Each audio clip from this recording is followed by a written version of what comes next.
نبوت کے چند روز بعد نبی کریم صلی اللہ علیہ وسلم ایک رات مکہ کی ایک گلی سے گزر رہے تھے۔ انہیں ایک گھر سے کسی کے رونے کی آواز آئی۔ آواز میں اتنا درد تھا کہ آپ صلی اللہ علیہ وسلم بے اختیار اس گھر میں داخل ہو گئے۔ دیکھا تو ایک نوجوان جو حبشہ کا معلوم ہوتا ہے چکی پیس رہا ہے اور زار و قطار رو رہا ہے۔ آپ صلی اللہ علیہ وسلم نے اس سے رونے کی وجہ پوچھی تو اس نے بتایا کہ میں ایک غلام ہوں،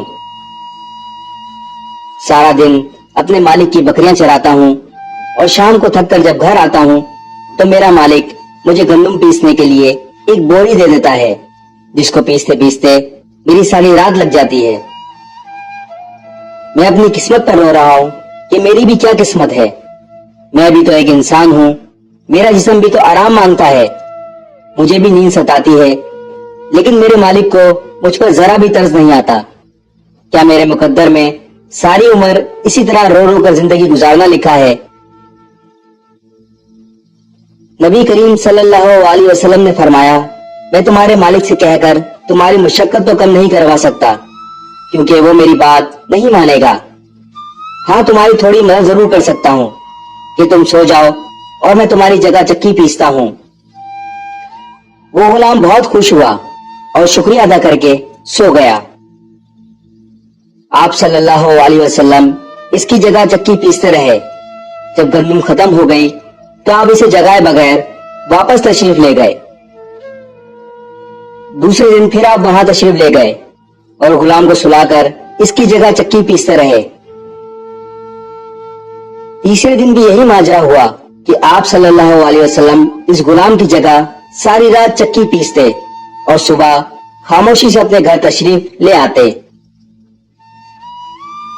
چوتھی رات جب آپ صلی اللہ علیہ وسلم وہاں گئے تو اس غلام نے پوچھا، اے اللہ کے بندے، آپ کون ہو اور میرا اتنا خیال کیوں کر رہے ہو؟ ہم غلاموں سے نہ تو کسی کو ڈر ہے اور نہ کوئی فائدہ پہنچتا ہے، تو پھر آپ یہ سب کچھ کس لیے کر رہے ہو؟ آپ صلی اللہ علیہ وسلم نے فرمایا، میں یہ سب انسانی ہمدردی کے تحت کر رہا ہوں اور اس کے علاوہ مجھے تم سے کوئی غرض نہیں۔ اس غلام نے کہا، آپ کون ہو؟ نبی کریم صلی اللہ علیہ وسلم نے فرمایا، کیا تمہیں علم ہے کہ مکہ میں ایک شخص نے نبوت کا دعویٰ کیا ہے؟ اس نے کہا، ہاں، میں نے سنا ہے ایک شخص جس کا نام محمد ہے اپنے آپ کو اللہ کا نبی کہتا ہے۔ آپ صلی اللہ علیہ وسلم نے فرمایا، میں وہی محمد ہوں۔ یہ سن کر اس غلام نے کہا، اگر آپ وہی نبی ہیں تو مجھے اپنا کلمہ پڑھائیں، کیونکہ اتنا شفیق اور مہرباں کوئی نبی ہی ہو سکتا ہے جو غلاموں کا بھی اس قدر خیال رکھے۔ آپ صلی اللہ علیہ وسلم نے انہیں کلمہ پڑھا کر مسلمان کر دیا۔ پھر دنیا نے دیکھا کہ اس غلام نے تکلیفیں اور مشقتیں برداشت کی، لیکن دامن مصطفیٰ صلی اللہ علیہ وسلم نہ چھوڑا۔